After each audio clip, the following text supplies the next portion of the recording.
Welcome to the scientific exploration of bread making. Today we're going to examine the fascinating chemistry, physics, and biology that transforms simple flour and water into crusty baguettes and tangy sourdough. Bread making showcases four fundamental areas of food science: fermentation chemistry, gluten rheology, gas dynamics, and heat transfer. Let's explore each one in detail. First, let's discuss fermentation. What exactly happens when yeast or bacteria meet flour and water? Fermentation is a metabolic process where microorganisms, primarily yeast and lactic acid bacteria, convert carbohydrates into carbon dioxide, organic acids, and flavor compounds. The primary fermentation reaction shows glucose being converted to 2 molecules of carbon dioxide, 2 molecules of ethanol, and energy. This is the classic alcoholic fermentation by Saccharomyces cerevisiae yeast. You might ask, why does sourdough taste tangy while a traditional baguette has a milder flavor? The answer lies in the microbial ecosystem. Sourdough contains lactic acid bacteria, like Lactobacillus and Leuconostoc species, that produce lactic acid and acetic acid, giving that characteristic tang. Lactic acid bacteria convert glucose to 2 molecules of lactic acid through a different metabolic pathway. This produces the sour flavor and also affects the pH, typically dropping it to around 3.8 to 4.5. Here's a comparison. Traditional baguettes use commercial yeast with a pH around 5.5 to 6, producing mild flavors and rising quickly. Sourdough combines yeast and lactic acid bacteria with a lower pH of 3.8 to 4.5, creating tangy flavors and requiring longer fermentation times. But where do these microorganisms get their food? Flour contains primarily starch, which must be broken down. Enzymes called amylases, both from the flour itself and from the microorganisms, hydrolyze starch polymers into maltose and glucose. Amylase breaks down starch into maltose, a disaccharide. Then maltase enzymes cleave maltose into 2 glucose molecules, which can then be fermented. Now let's examine gluten rheology, the study of how dough flows and deforms. This is crucial for understanding bread structure. What exactly is gluten? It's a term most people have heard, but what is it scientifically? Gluten is not a single molecule, but a complex protein network formed when 2 wheat proteins, glutenin and gliadin, hydrate and are physically worked during kneading. Glutenin molecules are long, elastic polymers that provide strength and elasticity. Gliadin proteins are more compact and globular, providing extensibility and flow. Together, they create a viscoelastic network that can stretch and trap gas. This gluten network exhibits viscoelastic behavior, meaning it has both viscous and elastic properties. It flows like a liquid under sustained stress, but behaves elastically under rapid deformation. The stress in dough can be modeled as sigma equals G times gamma plus ETA times d gamma dt, where G is the elastic modulus, ETA is viscosity, and gamma is strain. This equation captures both the elastic and viscous components. Kneading is essential because it physically aligns protein chains and promotes disulfide bond formation between cysteine residues in the proteins, strengthening the network. Now let's discuss how carbon dioxide inflates the dough. This is a beautiful example of gas laws and surface tension in action. As fermentation produces carbon dioxide, the gas forms small bubbles. These bubbles are trapped within the gluten network, which acts as countless tiny elastic balloons. The behavior of these gas bubbles follows the ideal gas law. PV equals nRT, where P is pressure, V is volume, N is moles of gas, R is the gas constant, and T is temperature. Here's an important question. Why does dough rise faster at warmer temperatures? The answer has 2 parts. First, warmer temperatures increase the metabolic rate of yeast, producing carbon dioxide faster. Second, from the ideal gas law, increasing temperature increases the volume of existing gas bubbles. This graph shows fermentation rate versus temperature. Notice the exponential relationship. At 20 degrees Celsius, the rate is moderate, but at 30 degrees, it increases dramatically. This follows the Arrhenius equation for reaction kinetics. Surface tension plays a critical role in bubble stability. Each bubble has a pressure difference across its surface described by the Young-Laplace equation. Delta P equals 2 gamma over R, where gamma is surface tension and R is bubble radius. Smaller bubbles have higher internal pressure, which can cause them to collapse or merge with larger bubbles, a process called Ostwald ripening. Finally, let's examine what happens when dough enters a hot oven. This is where heat transfer, protein denaturation, and chemical reactions create the final product. During baking, three modes of heat transfer operate simultaneously: conduction from the baking surface, convection from hot air, and radiation from the oven walls. Heat conduction follows Fourier's law. Q equals negative K nabla T, where Q is heat flux, K is thermal conductivity, and nabla T is the temperature gradient. Heat flows from the hot crust toward the cooler interior.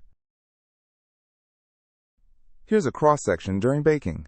The crust reaches 180 to 200 degrees Celsius, while the interior stays around 95 to 100 degrees. This steep temperature gradient drives water migration and creates distinct textural zones. As temperature rises, starch undergoes gelatinization between 60 and 80 degrees Celsius. What does this mean? Starch exists as semi-crystalline granules in flour. When heated in the presence of water, these granules absorb water, swell dramatically, and lose their crystalline structure. The starch polymers, amylose and amylopectin, leach out and form a viscous gel. This transition from crystalline starch to gelatinized starch is irreversible and contributes significantly to the final crumb structure. The gelatinized starch sets as it cools, giving bread its characteristic texture. Simultaneously, gluten proteins denature and coagulate between 70 and 90 degrees. This is similar to cooking an egg. The proteins unfold and form new bonds, creating a rigid network that replaces the flexible gluten network. Now we reach the Maillard reaction, one of the most important and complex reactions in food chemistry. This creates the golden brown crust and hundreds of flavor compounds. Why does bread crust turn brown and develop such complex flavors? The answer is the Maillard reaction, a complex cascade of non-enzymatic reactions between amino acids from proteins and reducing sugars like glucose. This requires temperatures above 140 degrees Celsius and low moisture. The general pathway shows amino acids plus reducing sugars reacting to form melanoidins, which are brown polymers, plus hundreds of volatile flavor and aroma compounds, including pyrazines, furans, and aldehydes. Here's a simplified view. Amino acids from proteins meet reducing sugars from starch breakdown. With sufficient heat above 140 degrees Celsius, they react to form the brown, flavorful crust we love. The crust serves another critical function. It acts as a barrier. As water evaporates from the surface, the low moisture content allows temperatures to exceed 100 degrees, enabling Maillard reactions. The crust then prevents excessive moisture loss from the interior crumb. Let's discuss one more critical phenomenon: oven spring. This is the rapid rise that occurs in the first few minutes of baking. When dough enters a hot oven, two things happen very quickly. First, existing carbon dioxide bubbles expand according to the ideal gas law. Second, water begins to vaporize, and steam has roughly 1,600 times the volume of liquid water. V steam equals 1,600 times V water. This dramatic expansion creates additional pressure inside the bubbles, causing rapid volume increase before the structure sets. This graph shows volume versus time during baking. Notice the rapid rise in the first few minutes, the oven spring, reaching a peak around 3 minutes when the structure sets. After this, volume stabilizes as proteins denature and starch gelatinizes. Professional bakers inject steam into the oven during the first few minutes. This keeps the surface moist and flexible, allowing maximum expansion before crust formation. It also enhances gelatinization of surface starch, contributing to a glossy, crisp crust. Before we conclude, let's discuss an often overlooked ingredient: salt. While it seems minor, salt plays multiple crucial roles. Salt ions interact with gluten proteins, strengthening the network and improving dough handling. Salt also partially inhibits yeast activity, slowing fermentation and allowing more controlled flavor development. Fermentation rate is inversely proportional to salt concentration. Typical bread contains 1.8 to 2.2% salt by flour weight. This balances flavor, gluten strength, and fermentation control. Now let's synthesize everything we've learned into the complete bread making process from a scientific perspective. Stage 1. Mixing and hydration. Flour proteins hydrate and begin forming gluten. amylase enzymes start breaking down damaged starch into sugars. Stage 2. Kneading.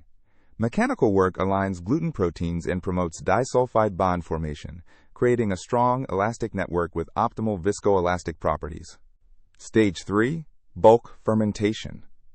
Yeast and bacteria metabolize sugars, producing carbon dioxide, organic acids, and flavor compounds. The gas inflates the gluten network. Stage 4. Shaping and proofing. Dough is shaped and undergoes final fermentation, developing optimal structure and flavor complexity. Stage 5. Baking. Heat transfer drives water migration, starch gelatinization, protein denaturation, gas expansion, and Maillard browning. The liquid dough transforms into solid bread with a crisp crust and airy crumb. Here's a final comparison between baguettes and sourdough. Baguettes use commercial yeast for fast fermentation, creating mild flavors and rising quickly. Sourdough combines yeast and lactic acid bacteria for slow fermentation, producing complex tangy flavors and requiring longer fermentation times. Let's summarize the key scientific principles we've explored. Fermentation is a biochemical process where microorganisms convert carbohydrates into carbon dioxide, organic acids, and hundreds of volatile flavor compounds. The gluten network, formed from glutenin and gliadin proteins, provides a viscoelastic structure that can trap and hold expanding gas bubbles. Heat transfer during baking drives critical phase transitions, including starch gelatinization at 60 to 80 degrees and protein denaturation at 70 to 90 degrees. Maillard reactions between amino acids and reducing sugars occur above 140 degrees Celsius, creating the brown, crispy, flavorful crust. The ideal gas law and principles of gas dynamics explain how carbon dioxide and water vapor expand the dough during fermentation and oven spring. Bread making is a beautiful intersection of chemistry, physics, and biology. From the enzymatic breakdown of starch to the complex cascade of Maillard reactions, every step involves sophisticated scientific principles.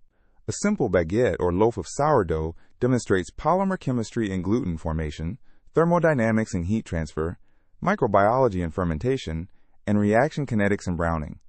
Understanding these principles allows both professional and home bakers to control and optimize every variable, from hydration levels to fermentation temperature to baking conditions. This is the power of food science, transforming an ancient craft into a predictable, reproducible process while preserving the artistry and tradition that make bread so special.